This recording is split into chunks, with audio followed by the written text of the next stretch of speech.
Eh bien, mes chers amis, nous démarrons cette deuxième conférence, suite de la première.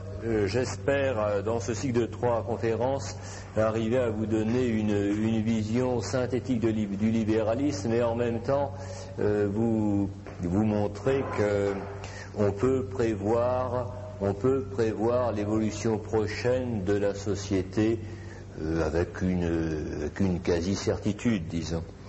Une fois que la mécanique est bien démontée, qu'on a bien compris comment elle fonctionne. Alors la dernière conférence, vous rappelez le premier paradoxe du libéralisme. Le libéralisme a plein de paradoxes. Une conception de la vie en société qui est une conception athée ou au moins agnostique. Tous, on vit en société comme si Dieu n'existe pas. Et pourtant, cette société a une origine, le libéralisme a une origine religieuse. C'est ce que nous avons vu la dernière fois avec Martin Luther. Si on étudie le protestantisme sous son aspect religieux, on va insister sur le libre examen. Mais quand on l'étudie par son effet social, c'est d'autres aspects de la doctrine de Luther qui vont avoir un impact. C'est-à-dire que quand on fait rentrer dans la loi ou dans la mécanique sociale un certain nombre d'idées, elles ont des conséquences dans le fonctionnement de la société. Il faut bien avoir une conception bien scientifique de la société. Quels sont les points principaux qui ont, je résume ma conférence de la dernière fois, les points de la doctrine de Luther qui ont le plus gros impact, qui sont le plus lourd de conséquences sociales. Premièrement, la foi sans les œuvres. Et vous avez saisi la conséquence. Comme nos actes n'ont plus rien à voir avec le salut éternel, qu'est-ce qu'on va faire sur la terre? On va tâcher de s'enrichir. Tant qu'à faire, il vaut mieux être riche et bien portant que d'être pauvre et malade. Voilà.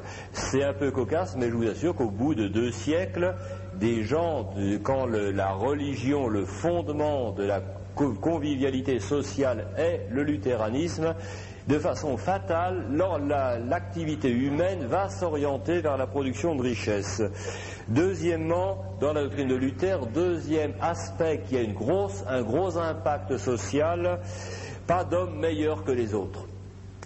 Pas d'homme meilleur que les autres. Quand Luther dit que tous les hommes sont mauvais, profondément pourris par le péché originel, en gros, excusez-moi d'être vulgaire, mais vous vous rappelez la conférence d'hier, que l'homme c'est de la merde, eh bien, ça veut c'est la même chose que dire tous les hommes sont bons. Socialement, que vous affirmiez que tous les hommes sont mauvais, vous affirmiez que tous les hommes sont bons et que la société ne les rend pas meilleurs, c'est identique. Ça fonctionne pareil dans la société, ce genre d'affirmation. Et vous avez comme conséquence, à terme, l'apparition de la notion de droit de l'homme. Je vous ai expliqué la dernière fois que cette notion de droit de l'homme qui a un air sympathique et chrétien à première vue, en réalité c'est violemment antichrétien parce qu'on considère qu'il n'y a pas d'homme vertueux. On considère à égalité l'homme avec les mêmes droits, le délinquant comme l'homme vertueux. Enfin, troisième caractéristique de Luther, disons pas de vraie société religieuse, la caractéristique du protestantisme. Chez Calvin, ça y a une nuance, mais chez Luther, chez les deux, et ça existe de la même manière, il n'y a pas de société autonome, de société visible, autonome, religieuse. La religion est un département de l'État. Luther confie au prince la réglementation de la religion, parce que la religion pour Luther, c'est une relation individuelle au Christ. On croit en Christ et on est sauvé. Mais comme les hommes s'agglutinent ensemble pour se faire de la religion, c'est l'État qui va réglementer les associations religieuses. Mais vous voyez, elles ne sont pas essentielles parce que le salut est individuel chez Luther et les associations religieuses tombent sous le coup de la législation de l'État comme les associations de pêche à la ligne. Évidemment, au départ, c'est pas net, mais Luther est quand même bien explicite là-dessus. Il donne le pouvoir religieux au prince. Conséquence à long terme du protestantisme, la laïcité tout simplement. La laïcité, je vous l'ai déjà dit, mais je vous répète un résumé simple de ce qu'est la laïcité. La laïcité, ça veut dire celui qui a le pouvoir sur la police prend le pouvoir sur les consciences. C'est ça que veut dire la laïcité. Celui qui fait la loi, il l'invente comme il veut et ça oblige les gens. Et les gens n'ont pas le droit de faire appel de leur conscience contre la loi. Voilà ce qu'est la laïcité. Il n'y a pas de loi de Dieu au-dessus de la loi humaine. Et évidemment, en conséquence, plus d'églises visibles. Voilà, résumé de la conférence précédente. Notez que je vois le protestantisme sous l'angle social et avec ses conséquences qui ne correspondent pas du tout nécessairement aux intentions des protestants. Je vais vous être obligé, pour vous parler de l'évolution future, de parler des conséquences immédiates du protestantisme. Sur 100 ou 200 ans, les pays où s'implante le protestantisme connaissent une véritable fièvre, une fièvre sociale, qui est un véritable cauchemar.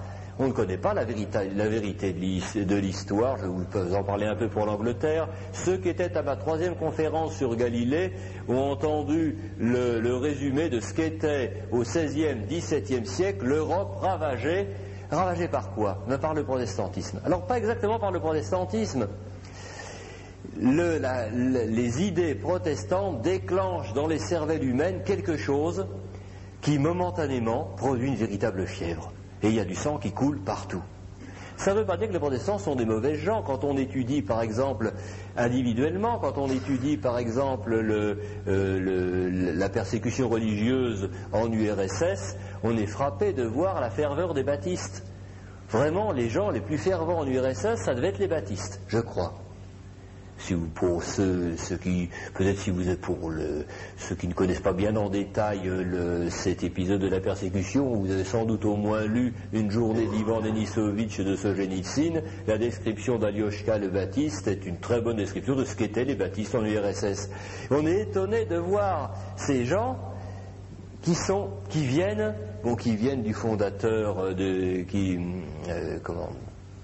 j'ai oublié le nom du fondateur des baptistes, un bonhomme polygame qui coupait les têtes aux femmes qui ne voulaient pas coucher avec lui, qui vivait dans la débauche et le luxe en se prétendant le nouveau Christ, tandis qu'il obligeait les gens à manger de l'herbe dans la ville où il dominait. Et c'est pas une plaisanterie, c'est vrai. Il avait commandé de manger de l'herbe, tandis que lui...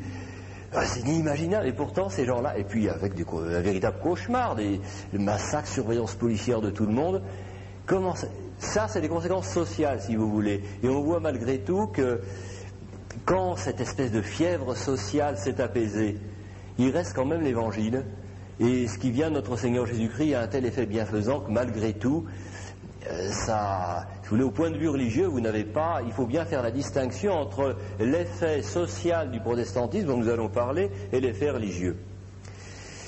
Alors, nous allons parler aujourd'hui de l'évolution des mentalités qui vont découler dans les pays protestants et d'où va naître le libéralisme. J'ai titré le tract « Le robot libre ». C'est un paradoxe. Parce que le paradoxe du libéralisme, c'est qu'il est entièrement construit de contradictions. Vous allez voir que pour les théoriciens du libéralisme, l'être humain n'est pas libre. C'est un robot entièrement déterminé. Donc la liberté ne croit pas à la liberté humaine. Et conséquence, quand je vous aurai bien décrit ce qu'est le système libéral, le libéralisme détruit la liberté concrète. Et nous allons voir pourquoi. Quelqu'un m'a posé la question, comment expliquer cela? On verra pourquoi, comment s'explique ce phénomène. Eh bien, le libéralisme est une curiosité parce qu'il ne naît pas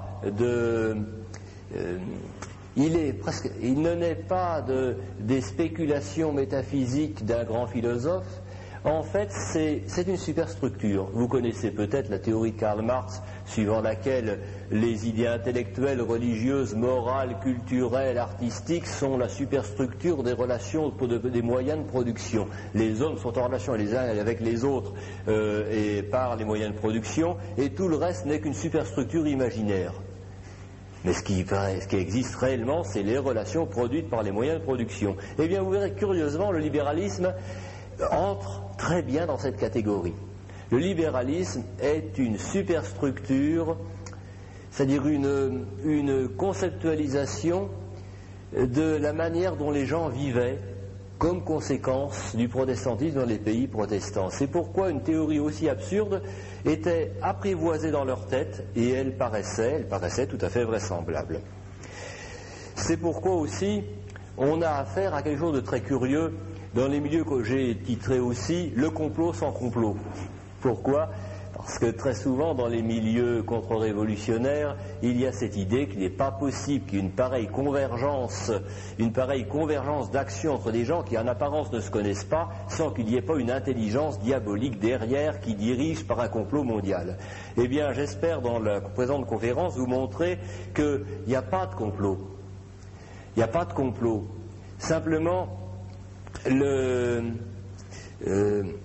la cohérence apparente, la continuité de pensée dans l'action, vient que le mal est une négation partielle du bien, et que la cohérence vient de ce qu'ils veulent détruire, qui subsiste encore. Et la cohérence vient du fait que la société est une création de Dieu et que l'être humain est préprogrammé pour fonctionner d'une certaine manière. Et quand des êtres humains veulent fonctionner autrement, ils vont rencontrer toujours les mêmes obstacles. Et il y a une cohérence qui ne vient pas d'un complot ou d'une direction qui sera en arrière, mais tout simplement de la cohésion, de la volonté du Créateur. L'être humain fonctionne idéalement en société, il est préprogrammé pour ça. Si je peux me permettre une comparaison, comparaison mécanique, quelqu'un ne soigne pas sa voiture, a les bougies encrassées. Alors un cylindre sur 3 fonctionne, le moteur surchauffe. D'abord les bougies marchent mal, ensuite le moteur surchauffe, ensuite quand le moteur surchauffe, il finit par claquer le joint de culasse, et quand il a claqué le joint de culasse, il y a de l'eau dans l'huile et puis plein de fumée blanche derrière. Et il serait porté à dire, il y a un complot. Vous voyez, ça n'a rien à voir. Mon moteur, il y a un complot pour démolir mon moteur pièce après pièce, car il n'y a rien à voir entre les bougies et l'eau dans l'huile. Mais simplement parce qu'il y a un ingénieur qui a conçu le moteur, et du fait que la cohésion de la mécanique, une panne d'un côté va déclencher en cascade une série de désordres qui s'enclenchent logiquement sans qu'il y ait besoin qu'il y ait un complot pour casser son moteur.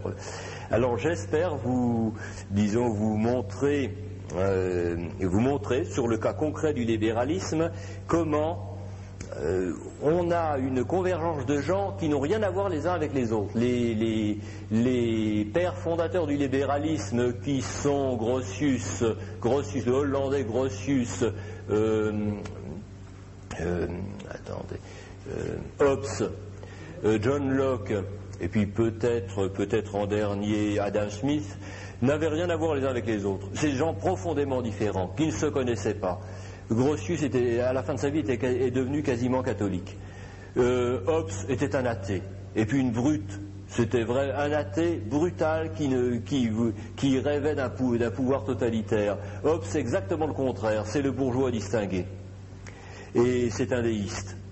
On voit que ces gens-là n'ont rien dans leur conviction, le milieu social d'où ils sont sortis, ils n'ont rien de commun. Et pourtant, vous allez voir que leurs pensées convergent. Alors nous allons voir pourquoi elles convergent. Essayez de voir l'origine du libéralisme. Vous verrez que c'est un cas très intéressant où un système intellectuel est vraiment la structure, une superstructure des relations sociales. C'est un de ces rares cas où la théorie marxiste, en quelque sorte, s'applique. Et en conclusion, j'aborderai le paradoxe. Comment se fait-il que le libéralisme, qui est une des doctrines de la liberté, commence par nier la liberté et finit en pratique, dans les sociétés où il s'applique, par la détruire? Deuxième paradoxe du libéralisme, que j'aborderai à la fin. Si le libéralisme pouvait évoluer sans crise brutale, que sont les révolutions, il aboutirait à la ruine économique, alors que le but du libéralisme est normalement justement la prospérité économique. Eh bien nous verrons pourquoi. Pourquoi les effets pervers, le libéralisme est toujours accompagné d'effets pervers. Alors première étape, père fondateur du libéralisme, Grotius, 1583-1645. Vous allez voir qu'il se succède à 2 générations de distance, environ une 60aine d'années entre chacun de ces pères fondateurs. Première étape, Grotius. Le premier pays à sortir de l'anarchie, disons de la guerre civile produite par le protestantisme, c'est la Hollande. La Hollande est le premier pays à réussir à émerger, à se stabiliser politiquement après la période d'anarchie. Et donc Grotius est un illustre jurisconsulte, il est considéré aujourd'hui, son nom est Hugo de Groot, son nom de hollandais, il a latinisé en Grotius. C'est un illustre jurisconsulte qui est considéré aujourd'hui comme le père fondateur du droit international. Et Grotius vit dans la Hollande du 15e, du 16e, 17e siècle, et il est préoccupé il est préoccupé pas du tout par une théorie libérale, par un problème pratique qui est l'objet des conversations chez les armateurs d'Anvers, le problème de l'insécurité des mers. Avant le protestantisme, il y avait l'autorité pontificale qui était reconnue par tous les pays chrétiens, et bon an, mal an, le pape, quand il y avait des conflits commerciaux, quand les pays qui avaient des comptoirs commerciaux dans le monde entier se trouvaient en conflit, on recourait au pape et on tâchait d'obtenir un accord. L'autorité du pape, étant donné que lui ne faisait pas de commerce, il n'était pas considéré comme être soupçonné d'être juge et parti. On arrivait à un accord en sorte que les zones de prépondérance commerciale étaient réparties. En gros, c'est le GATT, si vous voulez, avant la lettre, et ça fonctionnait pas trop mal. Les républiques italiennes avaient quasiment le monopole du commerce avec le Levant, l'Espagne avait le monopole du commerce avec l'Amérique, le Portugal avait le monopole du commerce avec les Indes, la Hollande avait le monopole du commerce avec une partie de l'Afrique, l'Angleterre avait le monopole, et puis avec, je crois, le Japon, l'Angleterre, bon, bref, il y avait des zones de monopole, pas strictes, mais de quasi-monopole, qui, bon an, mal an, ça parvenait à fonctionner à peu près correctement. Or, depuis le protestantisme, ces zones, ces chasses gardées des pays commerciaux ne sont plus respectées, et les Hollandais en particulier ne se privent pas de faire du commerce dans la zone qui était autrefois réservée aux Portugais et même de pratiquer la piraterie. Évidemment, il y a des retours de manivelle, les Portugais pratiquent aussi la piraterie contre eux et ça finit par préoccuper les marchands d'Anvers, cette histoire-là. Même si le marché est plus large, en gros, en perdant un seul navire par la piraterie, on perd 10 ans de bénéfices du commerce. Donc finalement, c'est une situation qui ne peut plus durer parce que le commerce marche mal à cause de l'insécurité des mers. Or, un accord tel qu'on le concevait précédemment ne peut plus être obtenu parce que l'autorité du pape n'est plus reconnue par tous les pays d'Europe et même les commandements de Dieu ne sont plus reconnus comme la norme de la loi pour tous les pays d'Europe, ce qui fait qu'il n'y a plus moyen d'avoir un accord, un droit, des règles de bonne conduite communes aux divers pays commerciaux. Et c'est ça ce problème-là que se propose Grotius dans son traité appelé Mare Liberum. Et il a une idée. Je le vois là, je vous donne la solution que propose Grotius, un traité qui n'aura pas d'effet immédiat, mais à long terme, qui sera la base de toute la réflexion du droit dans les pays protestants. Grotius dit, bon, c'est entendu, il n'y a plus d'accord sur les commandements de Dieu. Il n'y a plus d'accord sur le bien et le mal, et il n'y a plus d'autorité terrestre que nous puissions accepter les uns et les autres pour trancher nos différends. Mais il y a quand même un point d'accord, une plateforme de départ commerçant, catholique ou protestant, nous sommes d'accord ensemble pour faire du commerce. Et donc nous pouvons peut-être concevoir un code de bonne conduite,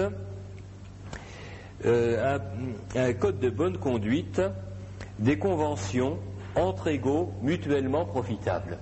La base du droit que propose Grotius, c'est arriver à concevoir un droit que tout le monde acceptera de suivre parce qu'il est mutuellement profitable. Convention entre égaux.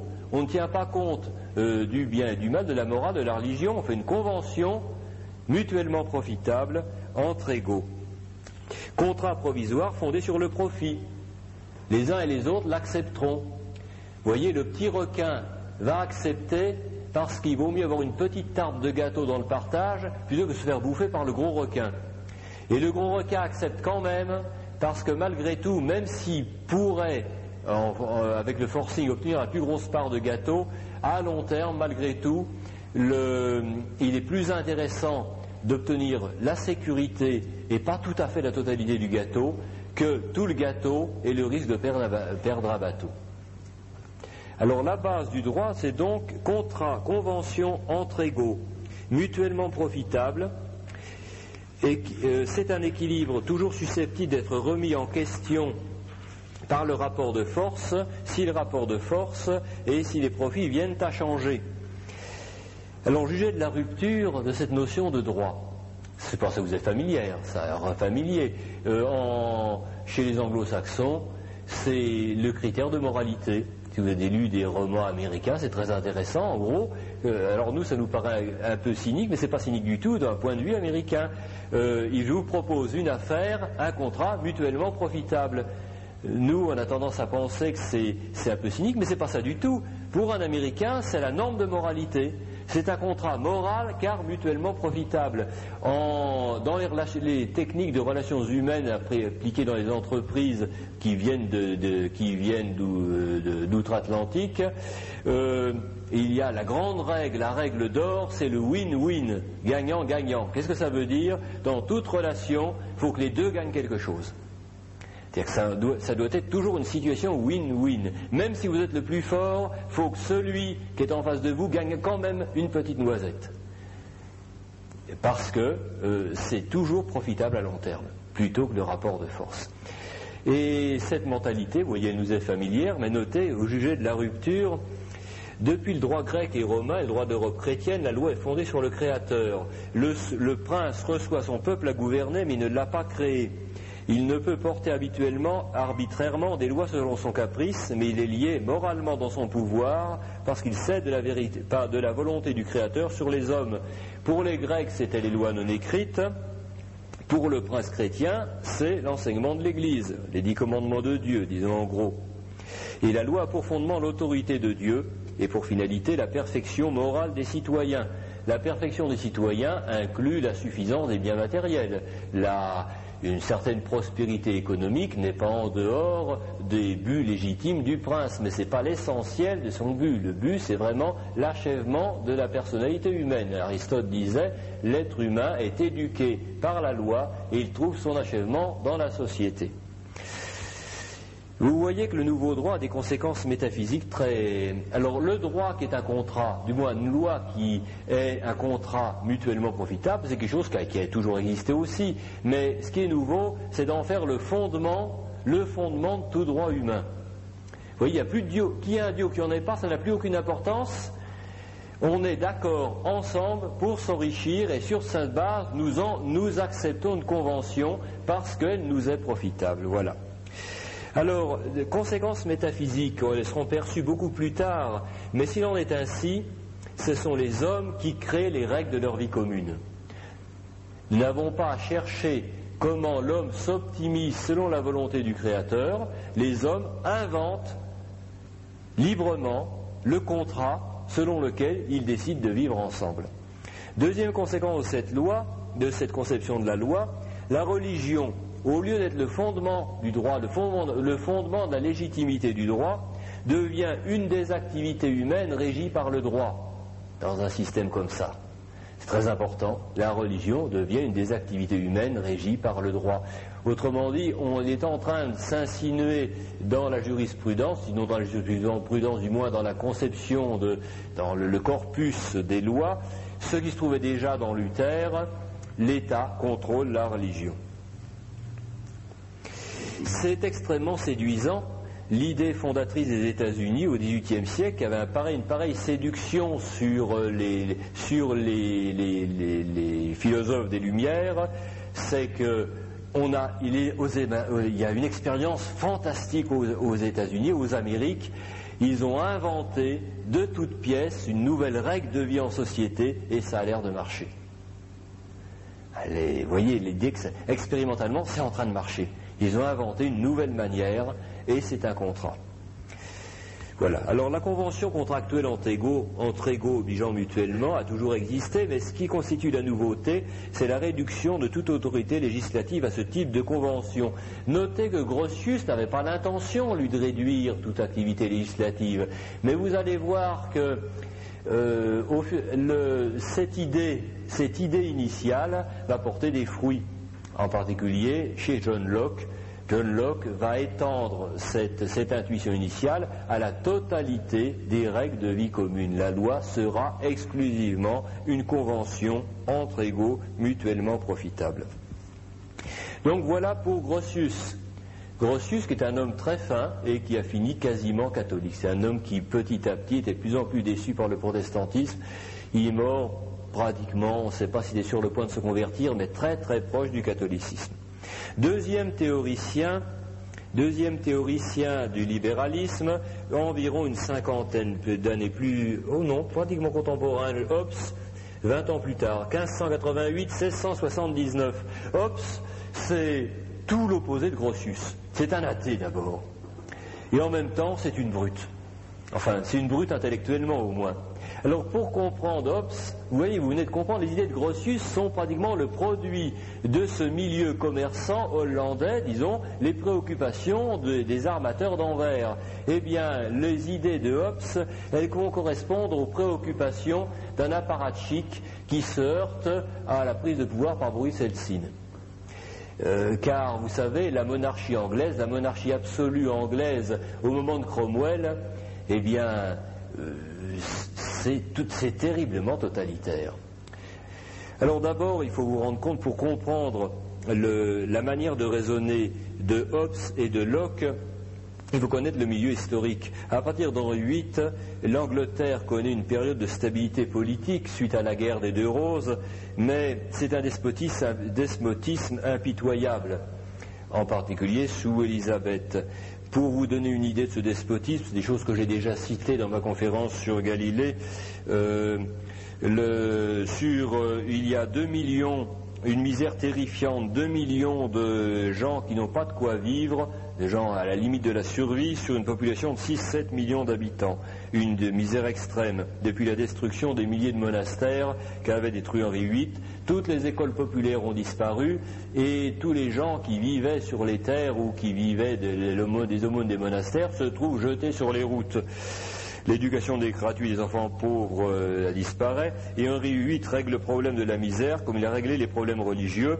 La loi condamne les mendiants invalides à être mis au fer et fouettés, les valides à être attachés aux brancards d'une charrette et fouettés jusqu'au sang. En 1535, on renchérit sur ces peines. À la première récidive, les mendiants avaient l'oreille droite coupée. Ils étaient condamnés à mort pour la seconde récidive, s'ils avaient mendié. Sous Édouard VI, le Parlement arrêta que tout pauvre qui resterait oisif pendant 3 jours serait marqué au fer rouge et resterait 2 ans esclave de celui qui l'avait dénoncé. En 1572, des lois plus dures encore furent promulguées. Et en même temps, l'esclavage se développe, mais pas seulement en Angleterre, en Allemagne, dans l'Allemagne protestante aussi. L'esclavage se développe, pour vous en donner une idée, lorsque Cromwell rentra victorieux de ses victoires contre les Irlandais, il ramena dans ses fourgons 8000 esclaves et il offrit à chacun des membres du Parlement, comme cadeau de victoire, 2 esclaves et un cheval. Et il y avait, dans toute l'Angleterre, des marchés d'esclaves, dans toutes les villes. Et cette atmosphère, il y a cet aspect-là, si vous voulez, la misère, en même temps un despotisme religieux terrible. Les catholiques en sont les premières victimes, bien entendu, mais pas seulement les catholiques, tous les protestants qui sont considérés comme déviants. Entre Henri VIII et Élisabeth Ier, les calvinistes, en particulier les puritains, sont pourchassés, tantôt férocement, tantôt pas férocement, où ils sont brûlés vifs, ou bien ils sont noyés au large. Vous connaissez tous, je suppose, l'épopée du Mayflower. C'était sous... il me semble que c'est sous Élisabeth Ier, des calvinistes qui demandaient à émigrer en Amérique, et les capitaines avaient l'ordre de les emmener sur des vieux bateaux et de les couler, tout le monde, les familles, les femmes, ils partaient, ils chargeaient le bateau, et puis on coulait le bateau, le capitaine rentrait avec un canot. Et puis le capitaine du Mayflower a eu pitié de ses passagers, et il les a débarqués à Boston. C'est l'origine des puritains de Boston. Mais ça vous donne une idée de cette atmosphère. En même temps, une autre caractéristique, sous Cromwell, l'insécurité, la peur, la délinquance partout. Sous Cromwell, il y a un soulèvement général contre le despotisme royal, je vais vous parler du despotisme royal, mais en conséquence, une multitude de fondateurs de sectes qui veulent faire le paradis communiste sur la terre tout de suite. C'est très curieux de voir à l'époque de Cromwell fédère des dirigeants de sectes, des illuminés, mais qui veulent pas la transformation religieuse, mais la transformation sociale. Ils veulent fabriquer une société idéale où tout est à tous et où tous les biens sont communs, très souvent avec la communauté des femmes. La conséquence, c'est qu'il y a du sang partout, la sécurité partout. Et les gens, à l'époque de Hobbes, ils diront la religion c'est très bien, mais écoutez, simplement pouvoir sortir de chez soi sans se faire égorger, déjà ce serait pas mal. Parce qu'ils sortent d'une espèce de cauchemar, une insécurité telle qu'on est prêt à tout accepter pour avoir la paix. Et quand Hobbes va proposer, John Locke va proposer, dire pourquoi est-ce qu'il y a eu tant de sang, je vais vous dire pourquoi. C'est parce que le pouvoir voulait transformer moralement les hommes et les écrasait d'un tas de lois qui n'ont aucun intérêt. Il faut que l'État s'occupe juste du progrès économique et juste de la sécurité. Vivre en sécurité, pouvoir s'enrichir. Mais ces idées-là, pour que ces idées-là aient un tel impact, ça ne s'explique bien qu'à cause de l'atmosphère. Il faut bien connaître l'histoire de l'Angleterre à cette époque-là. Ça ne s'explique bien parce que les gens sortent d'un cauchemar. Et ils sont tout prêts à croire ça. D'autant plus que le protestantisme y porte. Quand on est protestant, en fait, si on croit en Christ, on est sauvé, la foi sans les œuvres, et finalement, tant qu'à faire, ce qui autant tâcher de s'enrichir.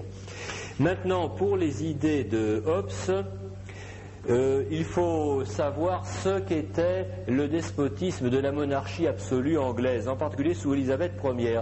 Élisabeth Ier n'avait aucune confiance en sa légitimité. Nous ne comprenons plus très bien qu'actuellement, un pouvoir qui n'a plus cette légitimité religieuse est un pouvoir qui à l'époque, il n'avait pas confiance en soi. Élisabeth, en apostasiant publiquement malgré la promesse du sacre, ça entraînait, le pape Saint Pie V avait déclaré que c'était plus qu'un pouvoir de fait, c'était plus un pouvoir de droit, qui n'était pas sacré. On lui obéissait si c'était le moindre mal, mais c'est pas parce qu'il y avait un droit. Et s'il y avait moyen de le renverser pour installer un pouvoir catholique qui ait des chances de vivre et puis d'assurer la paix sociale, il ne fallait pas hésiter, parce que le pouvoir n'était plus sacré. Élisabeth Ier, consciente de son illégitimité, elle a fait ça parce que déjà au fond d'elle-même, elle craignait je ne sais pas si vous connaissez un peu son histoire, elle craignait d'une fille illégitime d'Henri VIII, elle avait des doutes très forts sur la légitimité de sa filiation. Et elle a voulu contrôler la religion pour se consolider. Avec effet boomerang, elle s'est sentie encore plus en insécurité à partir du moment où le pape l'a déclaré comme un pouvoir de fait, mais plus un pouvoir légitime. Et sous Élisabeth se développe un pouvoir atypique que nous connaissons bien, mais qui est quelque chose de radicalement nouveau. C'est le contrôle administratif des sujets. Un pouvoir qui n'a pas confiance en lui, qui ne croit pas à l'amour de ses sujets et qui tâche de les compromettre. William Cecil, Lord Burghley, le ministre c'est pas de l'économie, ni des finances, je ne me souviens plus comment, du trésor d'Élisabeth Ier, est l'organisateur de ce contrôle, de ce quadrillage de la population anglaise. C'est lui qui a fait faire la cartographie de toute l'Angleterre, mais pour quadriller toutes les villes sûres, les villes avec des protestants, les villes avec des catholiques, et puis ficher tous les citoyens.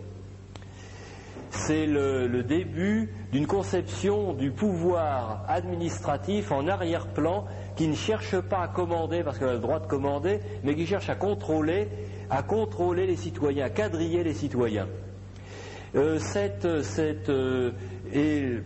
On arrive donc à un pouvoir qui contrôle les citoyens et qui a une classe d'apparatchiks, de gens qui ont pratiquement tout l'argent à leur disposition et dont le pouvoir ne repose que sur le contrôle, le verrouillage de toutes les initiatives. Et Hobbes est un de ces apparatchiks. Il reste une horreur de ce contrôle, de cette espèce de contrôle administratif, même encore aujourd'hui en Angleterre. Vous savez qu'en Angleterre, il n'y a pas de carte d'identité parce que les gens ne veulent pas de ce contrôle par l'État. Et cette répulsion, elle s'explique très bien. La révolution de Cromwell correspond réellement à quelque chose. Ce pouvoir, c'était plus un despotisme moderne, ça ressemblait à Staline, mutatis mutandis, mais c'était quand même, faut quand même pas y rêver, c'était vraiment un pouvoir féroce. Eh bien, Hobbes, 1598-1679, il est un de ces apparatchiks, et il est, au moment de la révolte de Cromwell, il fait partie des cavaliers, c'est le parti loyaliste, le parti du roi, et face aux idées, disons, républicaines de Cromwell, il écrit pour défendre sa conception du gouvernement. Alors, quelle est la conception du gouvernement de Hobbes? Eh bien, premièrement, c'est lui qui invente la doctrine du bon sauvage. Premièrement, il n'y a pas de Dieu. Il n'y a pas de bien, il n'y a pas de mal. Deuxièmement, l'homme est une bête féroce. L'homme est une bête féroce qui tue, mue. Une bête féroce mue uniquement par deux pulsions fondamentales, la convoitise et l'agressivité. Et alors, c'est une bête féroce qui verse le sang. Il a sous les yeux Cromwell, mais surtout il y a aussi cette mentalité depuis Henri VIII, Élisabeth Ière. On doit tenir ces gens-là et on ne peut pas compter ni sur leur parole ni sur la loyauté. Il faut se rendre compte que ce pouvoir n'a aucune confiance dans les hommes. Élisabeth Ière réclame des serments de fidélité alors qu'elle sait très bien que c'est les hypocrites qui lui prêtent le serment. Elle réclame des serments de fidélité en violant les consciences des gens. Elle sait très bien qu'ils ont prêté un serment contraire et elle lui demande le serment contraire. Elle sait qu'il n'y a que les menteurs qui prêtent le serment. Et finalement, c'est un pouvoir qui repose sur la peur mutuelle. Élisabeth dit, si j'arrive à leur faire souiller ce qu'ils ont de plus sacré, ça me prouve qu'ils ont plus peur de moi que moi j'ai peur d'eux. Quand elle demande, elle aurait très bien pu demander aux catholiques un serment conforme à leur conscience. Pourquoi demande-t-elle un serment de fidélité politique qui viole les consciences des catholiques? Parce que, sans se l'avouer elle-même, mais la réaction inavouée, profonde, le motif, la motivation inavouée et profonde, c'est que si je leur fais salir ce qui est plus précieux à leurs yeux, c'est qu'ils ont tellement peur de moi qu'ils vont m'obéir. Quand elle demande des serments, elle ne croit pas qu'on l'aime. Je ne sais pas si vous savez comment Élisabeth Ière est morte. Elle est morte véritablement damnée, n'arrivant plus à dormir, voyant le démon tout le temps, n'arrivant plus à manger. Et quand l'archevêque de Canterbury est venu pour lui apporter consolation de la religion, elle a été prise d'une véritable hystérie et elle lui a dit « Dehors comédien, dehors espèce de clown, je sais ce que ça vaut vos serments. » Parce que c'était le fond de son cœur. C'est un pouvoir, vous voyez, où l'homme... Alors Hobbes, les idées de Hobbes, mais vous voyez, ils sont pris dans l'engrenage. Arriver à faire plus peur au peuple que nous n'avons peur de lui. Et Hobbes est un des apparatchiks de ce système, et les idées de Hobbes sont simplement le produit de la manière dont on vivait dans les milieux dirigeants, on vivait comme ça. Et donc Hobbes formule, ayant sous les yeux d'ailleurs la révolution de Cromwell, Hobbes formule cette idée, l'homme est foncièrement mauvais. Pour le faire, mais quand on le laisse ensemble, sans pouvoir, ils se tuent, ils se battent, et c'est l'anarchie, c'est la peur. L'anarchie étant le pire de tous les régimes. Pour que les hommes vivent en paix, il faut un pouvoir impitoyable qui n'a rien au-dessus de lui et qui commande à tout ce petit monde-là. Alors c'est Hobbes qui est l'inventeur. Dans les idées de Hobbes, qu'est-ce qui préfigure le libéralisme? Vous direz quel est le rapport avec le libéralisme? C'est lui l'inventeur du bon sauvage. Ou du mauvais sauvage, c'est pareil. L'homme, fondamentalement, est un robot mu par ces deux pulsions fondamentales, la convoitise et l'agressivité. En les forçant à vivre en paix sous le despotisme, à ce moment-là, ils vivent en paix parce qu'ils font du commerce et ils prospèrent. Et ils vivent en paix parce qu'ils sont rassasiés.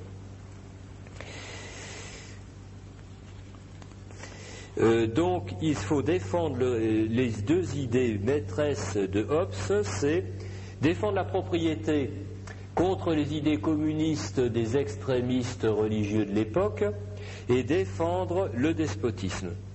Alors d'autres y affineront ces idées, mais l'idée de base, il n'y a pas de Dieu, le pouvoir est juste là pour forcer les hommes à vivre en paix, et les hommes, ce qui compte uniquement dans la vie des hommes, c'est l'enrichissement. Voilà. Alors les idées de Hobbes sont un peu simplistes, mais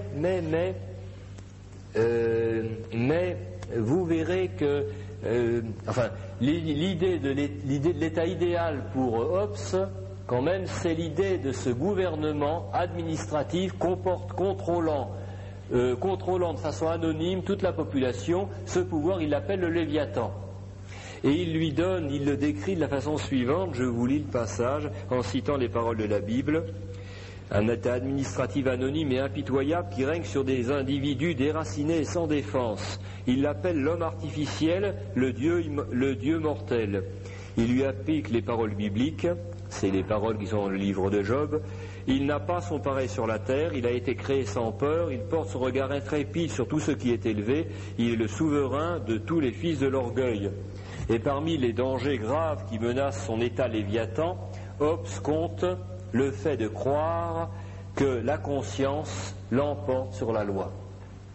Il dit c'est ça qu'il faut réprimer, c'est ça qui met en danger l'état administratif anonyme. Voilà, alors Hobbes c'est en germe deux idées importantes, l'idée de contrôle administratif de la population et l'idée de bon sauvage. Maintenant, John Locke, 1632-1704, John Locke arrive une génération plus tard et c'est vraiment le fondateur du libéralisme. Ses idées sont développées dans deux livres, les lettres sur la tolérance, la lettre sur la tolérance, qui est réédité régulièrement, je crois qu'on peut les trouver actuellement assez facilement, et puis le traité du gouvernement civil, qui est un énorme pavé, et qui étend toutes ces idées générales sur le gouvernement civil. Quelles sont les idées maîtresses de Locke? Allons directement au traité du gouvernement civil. On sort du régime de Cromwell, mais l'Angleterre n'arrive pas à trouver son assiette parce qu'on a rappelé des rois. Les gens veulent simplement vivre en paix. Seulement, ils n'arrivent pas à accepter, puis ces rois tendent vers le catholicisme, mais en même temps, il y a cette tradition de despotisme qui fait que le pouvoir est instable. Et alors Locke va donner sa théorie. Si nous voulons vivre en paix, c'est le principal. Comprenez, la religion, c'est très bien, mais déjà, il faudrait simplement arriver à vivre. Nous voulons vivre en paix. Il faut arriver à comprendre une bonne fois pour toutes quelles sont les bases de la société. Alors il remet en cause les idées d'Aristote. On a raconté que l'homme est en société pour devenir meilleur, pour devenir plus vertueux, pour affiner son intelligence, son sens artistique, et puis pour se préparer à la vie éternelle. Il dit tout ça, c'est des histoires qu'à 1700 ans après Jésus-Christ, nous voyons que l'homme est aussi féroce que ce qu'on voyait dans l'Antiquité. Il avait eu sous les yeux la période de Cromwell, il disait l'homme est aussi féroce, c'est pas devenu meilleur, c'est des illusions tout ça. Alors laissons tomber les illusions. Pourquoi est-ce qu'il y a tout le temps des révolutions? C'est parce que l'État s'invente des obligations, c'est des superstructures écrasantes, il s'invente des obligations en matière de morale, en matière de religion, en matière de perfectionnement humain, et alors ça écrase sous des lois inutiles les citoyens, et la cocotte minute, la pression monte dans la cocotte minute, et la cocotte minute finit par exploser. Alors, une bonne fois pour toutes, soyons réalistes, le but de l'État est uniquement d'assurer la paix sociale, et les gens ne vivent en société que pour s'enrichir. Alors, je vais vous décrire la théorie de John Locke au point de départ. D'abord, l'homme ne peut pas être rendu meilleur par la vie sociale. Vous retrouvez l'idée de... Une des conséquences de la doctrine luthérienne, il n'y a pas d'homme meilleur que les autres. L'homme n'est pas rendu meilleur que par la vie sociale. Dans la société, on ne doit pas faire de différence de morale entre les hommes, du moment que la paix sociale est assurée. Et l'homme ne vit en société que pour le profit. Alors, John Locke fait un peu de métaphysique. Je vais vous raconter ça. C'est un peu cocasse, ça vous distraira. Donc, comment est-ce que ça commence? Il dit, au commencement était le bon sauvage. L'homme, dans l'état de bon sauvage, c'est un homme qui ne vit pas en société. Il est bon parce qu'il est entièrement libre. La valeur principale, c'est la liberté, c'est-à-dire l'absence de toute contrainte. Il fait tout ce qu'il veut. Mais le bon sauvage est pauvre. Alors, le bon sauvage est mu par, comme Hobbes, il reprend l'idée de Hobbes, les deux pulsions fondamentales, l'agressivité et la convoitise. Alors, comment ça se passe? C'est un état où tout le monde est en guerre contre tout le monde. Le bon sauvage est un robot qui a un petit radar au-dessus de la tête, le radar fait ouh, et puis d'un seul coup le bon sauvage aperçoit une part de tarte. Il convoite la part de tarte, il va vers la part de tarte. Mais un autre bon sauvage qui passait à côté avec son petit radar, a lui aussi vu la part de tarte, il se dirige vers la part de tarte. Conflit, comme ils sont très agressifs et qu'ils se détestent, déjà ils sont portés à se taper dessus, et en plus il y a la part de tarte entre les deux. Ils se cassent la figure et le plus fort part avec la part de tarte et l'autre reste avec les deux yeux pochés. Le bon sauvage voit une deuxième part de tarte, il casse sa figure à l'autre, il revient et petit à petit il se promène avec une remorque remplie de son butin, toutes les parts de tarte qu'il a pris. Mais voilà que les autres bons sauvages qui ont les yeux pochés se sont unis ensemble, lui tombent dessus, lui cassent sa figure, lui prennent tout et il se retrouve tout nu. Alors il réfléchit. Il dit finalement, c'est pas une solution parce que je suis tout le temps en train de me bagarrer. et je suis jamais sûr de conserver mon butin. On ferait mieux de s'entendre et de faire un contrat pour faire du commerce. Moi, en échange, j'en prendrai un peu moins, mais je suis assuré qu'on respectera ma propriété. Donc le bon sauvage n'aime pas le prochain, n'est pas mu du tout, il n'est pas fait du tout pour vivre en société, mais il veut s'enrichir. Il accepte donc de limiter sa liberté parce qu'il espère un enrichissement beaucoup plus grand. Donc vous avez un conflit entre les deux convoitises très fortes, l'agressivité qui est l'esprit d'indépendance, l'impatience de toute contrainte des autres. Oui, l'enfer c'est les autres, mais en même temps la convoitise. Alors finalement ils vont accepter le contrat. J'accepte de vivre en société du moment qu'on me promet que ce que j'ai pris ou ce que j'ai gagné, on ne me le prendra pas. Du moment qu'on me promet aussi qu'on ne me cassera plus la figure, que je peux sortir de chez moi en étant en sécurité et qu'on me permettra de m'enrichir. Voilà. Donc le contrat social, contrat mutuellement profitable. Vous allez voir comment, dans cette conception-là, la notion de droit conçue par Grotius va devenir nécessaire. Alors Hobbes dit, bon tout ça c'est bien gentil, seulement comment vont-ils respecter les contrats? Si vous comprenez, sur le marché, le bon sauvage vend son beurre. Vous noterez au passage la notion de bon sauvage quand même, j'attire votre attention. Le bon sauvage, ça ne peut pas exister. C'est ni homme ni femme, ça n'a ni père ni mère. Il ne sait pas s'il est né, il ne sait pas s'il mourra, il n'a pas de liberté, c'est juste un robot mu par la convoitise et l'agressivité. Notez quand même que ces idées-là, elles existent aujourd'hui. Un penseur moderne, à l'époque j'étais encore étudiant, Henri Laborit, qui avait du succès, il avait sa petite chronique dans Le Monde régulièrement, c'était sa conception. C'est sa conception. L'homme, mu par l'agressivité, est pris dans la société, il détourne son agressivité par divers moyens, mais on retrouve finalement les deux pulsions fondamentales, et l'homme n'est pas libre. C'est un robot mu par l'agressivité et la convoitise. Il ne peut pas l'accepter, il va produire sa révolte, parce qu'il ne veut pas de limite, il ne veut pas de contrainte. Alors revenons à notre bon sauvage qui a accepté le contrat, avec d'autres bons sauvages qui ont accepté le contrat. Il vend son beurre sur le marché. L'autre bon sauvage arrive et je te donne de l'argent, tu me donnes le beurre. Il dit donne d'abord ton argent, puis ensuite il prend le beurre et l'argent du beurre. Alors il ne respecte pas le contrat, c'est trop tentant. Puisqu'il n'aime pas l'autre, il n'a pas raison de tenir parole non plus.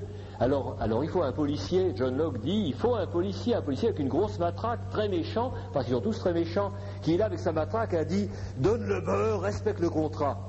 Je suis un honnête homme, je respecte le contrat, je donne le beurre. Donc vous voyez, il faut un pouvoir. Et il arrive à la même conclusion que Hobbes, il faut un pouvoir, et un pouvoir très fort, parce qu'ils sont méchants. Ben oui, mais l'ennui, c'est que le pouvoir, c'est aussi un bon sauvage, qui est mu par l'agressivité et la convoitise, et si on lui donne la matraque, il va tout prendre. Alors John Locke a une idée. Pour arriver à ce qu'ils ne prennent pas tout, on va diviser le pouvoir en 3, pouvoir législatif, pouvoir exécutif, pouvoir judiciaire. On va mettre 3 requins, en sorte que s'il y a un requin qui devient trop gras, les autres vont le mordre. Parce qu'ils sont méchants aussi. Et alors il ne pourra pas devenir trop gras et ça va limiter. Vous voyez, dans la conception libérale, l'État c'est l'ennemi. On n'imagine même pas que celui qui gouverne puisse aimer ses sujets, voir leur bien. Il est mauvais, il est méchant, on lui doit rien, il nous doit rien, il est forcément pourri. Et c'est pour ça qu'aujourd'hui les gens ne sont pas étonnés du tout que dans la démocratie, il y ait la corruption dans les hautes sphères. Parce que c'est normal. C'est le bon sauvage et une fois qu'il a le pouvoir, alors comment faire pour limiter les dégâts ? Eh bien, on ne lui donne pas le pouvoir longtemps, il y a des élections. Il a l'épée de Damoclès au-dessus de la tête, et puis s'il est trop vorace, il va se faire blackbouler, et puis tous les autres cas vont lui tomber dessus quand il n'aura plus le pouvoir, et il se fera étriper. Donc il y a la peur qui l'obligera à être à peu près honnête. Voilà, voilà le système de John Locke. La loi qui n'est acceptable que dans la mesure où elle assure l'enrichissement, elle ne restreint la liberté qu'à condition qu'il y ait un profit nettement plus grand. Il faut un pouvoir impitoyable qui contrôle tous les citoyens, et plus on les contrôle par l'administration, mieux ça vaut. Mais ce pouvoir en même temps doit être impitoyable et faible, parce qu'il faut qu'il ait peur, pour que le bon sauvage qui est au pouvoir ne prenne pas tout. Et alors la religion là-dedans ? Eh bien la religion c'est une des activités humaines qui n'a rien à voir avec le commerce, qui ne regarde pas l'État, qui s'occupe uniquement, normalement, qui s'occupe uniquement de l'enrichissement mutuel. L'État la réglemente simplement en s'assurant que ça ne nuit pas à la paix sociale. Et alors dans la lettre sur la tolérance, John Locke est très explicite, il dit la religion je suis même plutôt pour, parce que les gens qui ont de la religion, enfin il pense surtout aux protestants qu'il a sous les yeux, les gens qui ont de la religion, ils sont braves, ils ont peur d'aller en enfer, ils sont plus portés à respecter les contrats, et on a besoin de moins de police avec les gens qui ont peur d'aller en enfer, qui pensent qu'il y a un Dieu qui les jugera. En plus, ils sont portés à la bienfaisance, ça tombe bien. S'il y a un poids lourd qui crève, ils iront par bienfaisance, par charité, aider le conducteur du poids lourd à changer son pneu, et c'est très profitable ça favorise le profit de l'ensemble du mécanisme commerciaux. Donc même l'État va être plutôt bienveillant pour les associations religieuses, sauf une. Dans la lettre sur la tolérance, il explique qu'il ne faut pas tolérer la religion catholique, elle est subversive. Cette religion est dangereuse. Pourquoi ? Elle prétend qu'elle a une autorité sur les princes, elle a le droit de leur dire si leurs lois sont légitimes ou pas. Elle prétend deuxièmement que les hommes sont obligés en conscience devant Dieu de s'occuper de leur salut éternel au lieu de s'occuper de leur enrichissement. Donc vous voyez, c'est subversif, cette conception qu'a John Locke, eh bien pour que un catholique est un mauvais citoyen. Parce que lui ne croit pas qu'on est là pour s'enrichir et il ne croit pas que le bien absolu c'est l'absence de contraintes. Il croit même plutôt le contraire, et faire des sacrifices, faire des efforts pour devenir meilleur.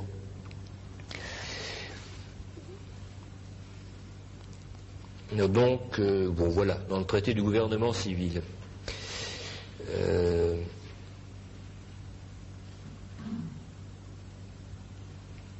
Et dans John Locke insiste bien sur le fait qu'on ne doit pas faire de différence entre les bons et les mauvais.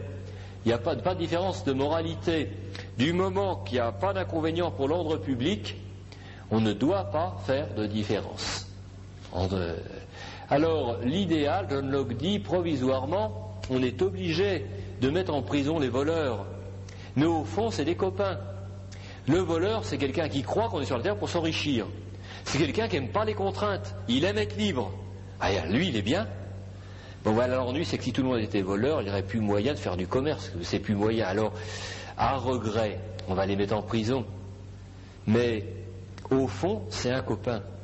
Solzhenitsyn, dans l'archipel du Goulag, raconte que dans les camps, les truands étaient appelés socialement proches. Mais c'est pas seulement dans le régime communiste qu'il y a ces gens qui sont... Eux, ils croient au partage des biens, ils veulent même partager un peu trop tôt ou un peu trop vite. Mais ils sont socialement proches. C'est des gens qui sont d'accord sur le fond. Alors c'est à regret.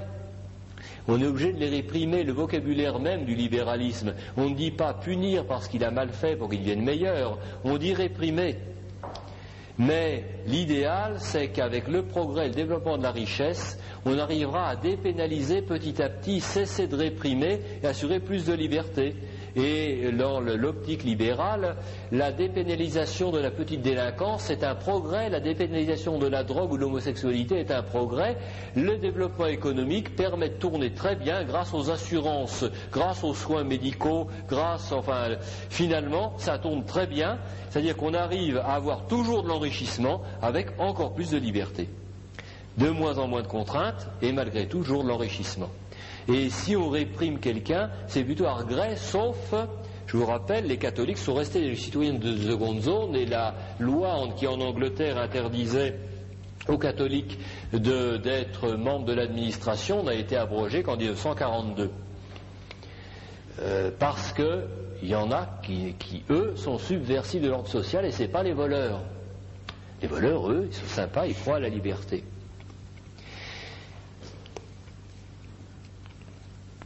Et alors John Locke a un raisonnement typiquement de bourgeois typique pour expliquer que les hommes ne vivent pas en société parce qu'ils aiment les uns les autres. Il dit la preuve, vous savez bien que votre voisin vous déteste, quand vous sortez de chez vous, vous fermez votre porte à clé, donc vous savez bien qu'il vous aime pas et qu'il vous prendra tout s'il peut. Voilà, c'est typique. Et puis d'autre part, n'oubliez pas, John Locke a vu la période de Cromwell, il a vu la peur, il a vu l'insécurité, il est en train de dire aux gens, et puis c'est quand même un protestant. Tout cet ensemble de circonstances font qu'il formule intellectuellement, de façon intelligible, quelque chose qui était dans la manière de vivre. Cette théorie, vous sentez bien qu'elle est absurde, des parents des parents et des enfants ne font pas le contrat social. Et la meilleure garantie que les parents traitent bien les enfants, c'est que les parents les aiment. C'est pas qu'ils forment un syndicat des enfants contre les parents. En pratique, on ne vit pas comme ça. Mais comment ça se fait que ça a pu paraître vraisemblable? Parce que ça faisait longtemps que dans un pays protestant, les gens avaient cette conception-là que finalement, ce qui compte sur la terre, c'est de s'enrichir.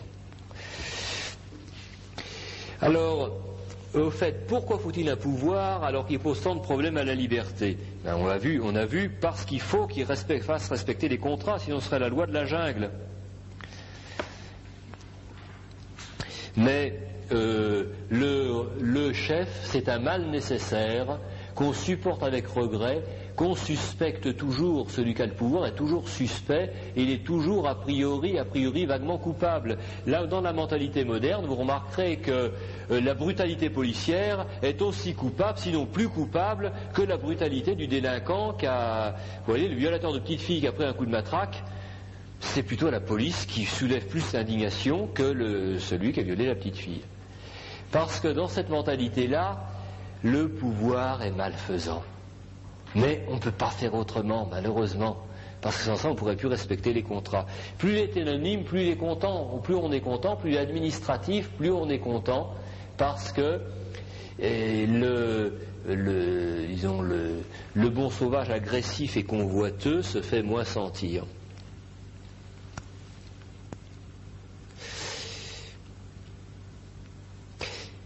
Quelle est la garantie que le contrat social correspond bien à la volonté des individus libres et égaux? Eh bien, le vote permet d'adapter les lois à l'état actuel du compromis mutuellement avantageux accepté globalement. On considère que le compromis mutuellement avantageux va évoluer progressivement en fonction de la mentalité des gens qui sont élus. Alors évidemment, en Angleterre, c'est plutôt l'establishment qui règle l'évolution des comportements, mais l'establishment se considère pratiquement comme le porte-parole de la conscience profonde du peuple, et ils ajustent, de façon conservatrice, mais ils ajustent le contrat social. Alors vous noterez que dans ce système-là, vous me direz c'est un système de liberté. Enfin, c'est un système de liberté, c'est la liberté du riche. Parce que parmi les droits fondamentaux, vous avez le droit de propriété. Qu'est-ce que ça signifie le droit de propriété? C'est le droit de jouir impunément de tout ce qu'on a en laissant crever tout le monde autour. C'est pas chrétien du tout le droit de propriété. Attention, il n'y a pas un droit absolu de propriété. On a le droit au bien qu'on utilise dans la mesure où il est bienfaisant pour l'ensemble de la société. Quelqu'un qui posséderait un champ et qui ne le labourerait pas, qui le laisserait tomber en friche, en théorie, si vous voulez, il perd son droit, il n'a pas créé son champ. Ce qu'il crée, c'est la plus-value, et la plus-value qui lui profite du fait de la vie sociale profite à tous. Mais le droit de propriété, c'est normalement le droit d'usage et d'abus. De même que la liberté d'expression, c'est le droit de mentir. C'est oui. Et c'est plein droit à mentir, d'inventer n'importe quoi. Et on fait comme si le mensonge ou la vérité n'avait aucune importance pour la société. Sauf si éventuellement c'est considéré comme nuisible à l'ordre social. Alors finalement, c'est la tyrannie du riche, parce que la liberté d'expression, c'est bien gentil tout ça. Celui qui a de quoi se payer un journal, il peut exprimer ses idées. Celui qui ne sait pas lire, qui est analphabète, qu'est-ce que c'est que sa liberté d'expression? Ah mais il a droit. On dit monsieur, vous avez droit de propriété, mais j'ai rien. Ah ben vous avez droit à rien. Voilà. Mais vous avez le droit de vous exprimer, monsieur. Mais je ne sais pas lire, je ne sais pas écrire, puis j'ai pas d'argent, personne pour financer mon film ou mon journal. Ah ben vous avez le droit de vous taire. Alors vous voyez, c'est le despotisme du riche. Et alors la critique de Karl Marx sur le système du libéral, le système de Hobbes, elle est fondée, cette critique de Karl Marx. Car en système purement libéral, il est vrai que les riches deviennent de plus en plus riches et les pauvres de plus en plus pauvres. On a dit que cette prévision de Karl Marx était fausse, simplement parce que les sociétés sont restées chrétiennes et qu'on n'a pas vraiment un système libéral. Une société libérale ne pourrait pas exister. L'être humain n'est pas cette espèce de robot inventé par le libéralisme, ça ne peut pas exister. Alors comme il reste un substrat chrétien, du fait de l'incohérence des gens, ça restait à peu près humain. Mais la critique est fondée. Et alors l'idée de Karl Marx, qu'est-ce que c'est? Simplement que si tous les hommes sont libres et égaux et qu'ils acceptent le contrat social à cause de l'enrichissement, eh bien il faut que l'État intervienne pour que le partage soit équitable. Donc il va falloir qu'on ajoute au droit immunité, vous voyez, l'absence de contraintes en matière de propriété ou en matière d'expression, en matière de déplacement, les droits créances. Chacun aura en plus droit à une part de gâteau minimum garantie par la société. Faute de quoi, c'est pas possible qu'il accepte le contrat social. Et vous voyez, c'est logique en système libéral. Le marxisme est une conséquence normale du libéralisme. Karl Marx ne met pas du tout en cause les doctrines fondamentales du libéralisme. L'être humain, tous les êtres, l'être humain n'est pas fait pour devenir meilleur sur la terre, et il est fait pour s'enrichir. Il n'accepte le contrat social que dans la mesure où il a sa part de gâteau. Les sociaux-démocrates disent on garantit une part de gâteau minimum pour que les pauvres soient contents, et le communiste dit tout est à tous, tout le monde a droit à tout. Évidemment, en société, quand vous dites tout le monde a droit à tout et que vous êtes passé dans la loi, ça se traduit dans la vie pratique par personne n'a droit à rien. Mais parce que ça fonctionne comme ça, la logique sociale n'est pas la logique intellectuelle. Mais on oscille perpétuellement entre le despotisme du riche et le despotisme d'État. Le libéralisme pur, c'est le despotisme du riche, et puis le socialisme, c'est le despotisme d'État. Mais vous voyez que la conception de Hobbes, elle n'est pas si loin de John Locke, quoique ce soit des gens de milieux complètement différents. Locke est un grand bourgeois libéral très distingué et plutôt déiste, et de milieux complètement différents, même plutôt opposés aux milieux issus de Hobbes. Alors en conclusion, vous reconnaissez bien sûr les caractéristiques du monde dans lequel nous vivons aujourd'hui. Conclusion de ce qu'est le libéralisme. Une utopie sans base dans la réalité. En fait, ça repose sur un échafaudage. C'est très séduisant parce qu'on a l'impression qu'avec des idées très simples, on s'explique tout. Vous saisissez aussi d'ailleurs que cette utopie-là, elle mène au mondialisme. Au commencement, vous avez les individus, les bons sauvages, où chacun est en guerre contre tout le monde. Ensuite, ils vivent en tribu, la tribu est en guerre contre la tribu voisine, puis les tribus finissent par s'apercevoir qu'il est plus profitable. Enfin, premièrement, les individus se mettent en tribu parce que c'est plus profitable, mutuellement, ils restreignent leur liberté. Les tribus qui étaient en guerre les unes après les autres se rendent compte au bout d'un certain temps qu'ils vont faire du commerce entre tribus parce que c'est plus profitable que de faire la guerre. On arrive aux nations. Puis les nations se font la guerre, comme elles ont beaucoup plus d'argent, ça coûte beaucoup plus cher, ça donne beaucoup plus de sang, et au bout d'un certain temps, ils finissent par se rendre compte qu'il est plus profitable de faire du commerce entre nations que d'être en guerre, et donc on va arriver au mondialisme, c'est-à-dire au grand marché mondial, parce que tout le monde a enfin compris, après la dernière des guerres, que la guerre coûte trop cher et qu'on s'enrichit plus dans la paix et le commerce dans le monde entier. Vous voyez, vous avez une conception de l'orientation inévitable de l'humanité qui repose sur des petits principes très simples finalement. Quelqu'un même pas très très intelligent a l'impression de tout savoir et d'avoir tout compris. Voilà l'histoire de l'humanité. Et voilà comment on a une conception de la société qui fonctionne très bien sans Dieu, à condition que la religion qu'on force, la religion catholique, à la boucler. Mais il fonctionne très bien comme si Dieu n'existe pas. Alors c'est une utopie sans base dans la réalité. Deuxièmement, c'est une utopie de riches. Les pauvres sont les laissés pour compte de l'utopie. C'est une utopie liberticide parce qu'on oscille entre le despotisme du riche et le despotisme d'État. Ou bien on a l'absence de contraintes et c'est le despotisme du riche, ou bien l'État impose l'égalité de tous, mais alors c'est par le despotisme, c'est le communisme. Et enfin, c'est une utopie aussi antisociale parce que la base de la vie en société, en système libéral, c'est le contraire de la vie en société. On donne comme idéal d'arriver ultimement à une société où personne n'aime personne et personne ne se contraint en quoi que ce soit pour les autres. C'est exactement l'antithèse de l'amitié sociale. C'est-à-dire, c'est concevoir comme base de la société ce qui est le contraire de la société, vouloir fonder la société sur l'égoïsme de l'individu. Et ce qui est le contraire de la vie sociale. Donc l'utopie étant antisociale, plus elle se développe, plus elle rabote, plus elle détruit la personnalité humaine. Car Aristote a tout à fait raison, c'est vrai que l'être humain est éduqué par la cité. Quand les lois de la cité sont très bonnes, ça donne une civilisation, c'est-à-dire que l'être humain atteint le meilleur potentiel qu'il soit capable d'acquérir. au contact des autres, avec l'aide des autres, dans le domaine artistique, dans le domaine intellectuel, dans le domaine physique, dans le domaine de l'entraide mutuelle, même dans le domaine religieux, l'être humain atteint son achèvement. Et alors, si vous avez une utopie sociale qui détruit la notion de société, eh bien vous détruisez l'être humain. Et j'arrive à la réponse, quelqu'un m'avait posé la question, comment se fait-il que le libéralisme mène à la destruction de la liberté? Eh bien, à cause de sa conception de la liberté. Qu'est-ce que c'est vraiment que la liberté? La liberté, c'est le pouvoir de choisir entre un très grand nombre de possibilités.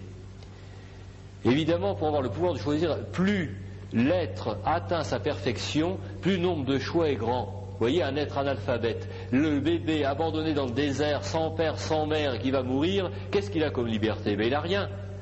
Par contre, l'adulte, éduqué, ayant derrière lui un capital de bagage de culture, l'habitude, qui a été éduqué à penser, à raisonner logiquement, chez qui les talents artistiques ont été développés, les talents, le goût de l'esthétique, les qualités religieuses, tout cet ensemble, les potentialités humaines ont été développées, cet homme-là a un éventail de possibilités beaucoup plus grand, et il a d'autant plus de liberté qu'il a plus de potentialités. Dieu est parfaitement libre parce qu'il peut tout, mais d'une façon limitée, l'être créé a d'autant plus de liberté que son développement humain est plus grand.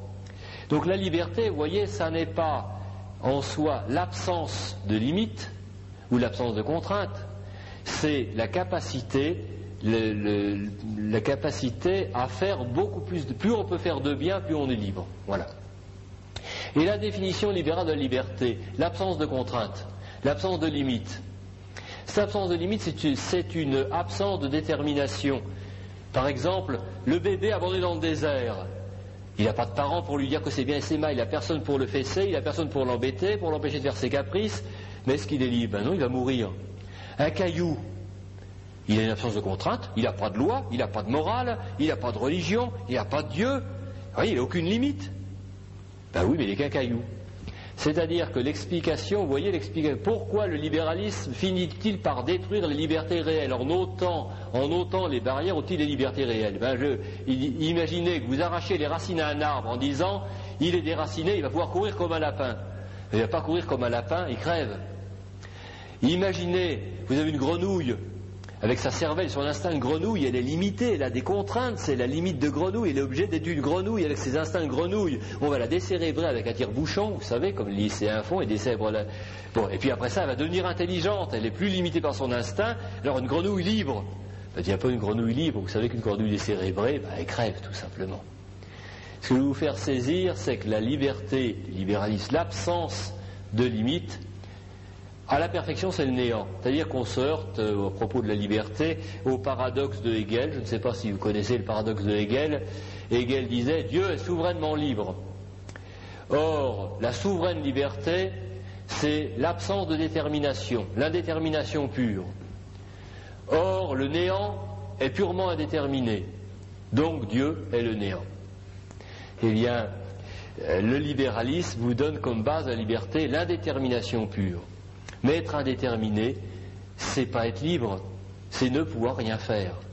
Vous voyez, être indéterminé, l'enfant il est peut-être indéterminé, il n'est pas encore violoniste, il n'est pas encore capitaine de navire, il ne sait encore ni lire ni écrire, mais il n'est pas libre. Il n'aura sa liberté que dans la mesure où ses qualités humaines auront été développées. Et Aristote a raison de dire que l'être humain trouve son achèvement par la société, les qualités humaines se développent d'autant mieux que la société est plus parfaite. Et le libéralisme, en amputant la société humaine de toutes ces autres dimensions que la dimension économique, ampute en même temps l'être humain. Ça vous explique pourquoi, dans un monde où on dit mais vous avez plein de libertés, regardez, la liberté des homosexuels, la liberté de la drogue, la liberté de brûler la voiture du voisin, c'est beaucoup mieux avant on les rouait, maintenant mais non, on est très, vous voyez, plein de libertés. Et vous vous apercevez que il y a des règlements partout. Vous ne pouvez pas construire un bout de cheminée ou repeindre votre volet sans demander un permis de construire. Vous apercevez que non, il n'y en a pas. Si, il y en a. Pourquoi? Parce que la liberté libérale, c'est pas la liberté. C'est l'absence de contraintes, mais en même temps, ça détruit les potentialités humaines. Alors l'aboutissement normal du libéralisme, Eh bien, vous voyez que le libéralisme, en orientant toutes les activités humaines vers la production de richesses, a un gros succès initial. Il faut reconnaître qu'à partir du moment où tous les hommes d'une nation, pratiquement du fait de l'éducation, de l'atmosphère ambiante, considèrent que ce qui compte le plus, c'est la production de richesses. Mais il y a des résultats, qu'est-ce que vous voulez? On constate qu'à partir de 1830 environ, dans les pays d'Europe du Nord, quand le libéralisme s'installe dans la politique, dans les mentalités, vous avez le PNB qui croît, qu'est-ce que vous voulez? La courbe grimpe. Vous avez un doublement du PNB pratiquement de 10 ans en 10 ans jusque vers le début du siècle, pratiquement jusque vers 1914. C'est impressionnant. Un succès initial. Ça marche. Un enrichissement considérable. Toute l'activité humaine, toute l'activité de l'intelligence humaine est embrigadée dans la production de richesses. Seulement quand on étudie bien la courbe, on s'aperçoit aussi que les prélèvements de l'État avec une génération de retard, c'est-à-dire que vous avez grosse croissance du développement économique vers 1830, mais vous prenez 10 ans plus tard, 1840, 1850, vous apercevez que de 20 ans en 20 ans, le budget de l'État double. C'est impressionnant quand on regarde les deux courbes. Alors au départ, la production de richesse est telle que le budget de l'État qui décolle est loin en dessous. Donc au départ, les gens ne sentent pas tellement ce décollement des charges de l'État. Nous sommes aujourd'hui dans une situation où la production est à la limite, on fonctionne à flux tendu pour optimiser au maximum la production, mais l'État ponctionne, c'est-à-dire qu'on arrive au stade où le prélèvement de l'État dévore toute l'augmentation de richesse. Pourquoi au fait ? Eh bien, parce que les hommes ne sont pas des bons sauvages. Les hommes qui vivent en société sont unis par des liens très complexes. L'estime mutuelle, l'admiration mutuelle, l'amitié, la gratitude, le besoin de soutien, le désir de bienfaisance. C'est très complexe, les relations humaines. Le libéralisme, en amputant la vie sociale d'une multitude de ses facettes, les dessèche les unes derrière les autres. C'est-à-dire que les relations humaines qui ne se chiffrent pas en termes d'argent ne valent plus en système libéral. Alors ils continuent, par habitude mentale, ça continue à fonctionner. Les gens, pendant quelques années, auront encore de la générosité, il y aura encore des mécènes qui auront de la générosité pour des artistes, il y aura encore des gens désintéressés qui accepteront d'être pauvres et d'étudier la philosophie, vous aurez encore des gens qui accepteront d'être pauvres et puis de faire de l'astronomie, vous trouverez encore pendant un certain temps des gens qui accepteront de vivre misérablement et puis d'entretenir la vieille demeure familiale parce qu'ils ont de l'attache à cela, mais au fur et à mesure que les générations passent, eh bien, il y en a de moins en moins qui le veulent, ça se dessèche, ça perd sa valeur, c'est plus gratifiant, c'est même plus estimé, ça n'est plus estimé dans l'environnement social, en sorte que petit à petit, l'État est obligé de remplacer par des béquilles administratives des fonctions qui existaient toutes seules. L'État va être obligé d'avoir partout des maisons de vieillards, d'avoir partout des crèches pour s'occuper des enfants, d'avoir des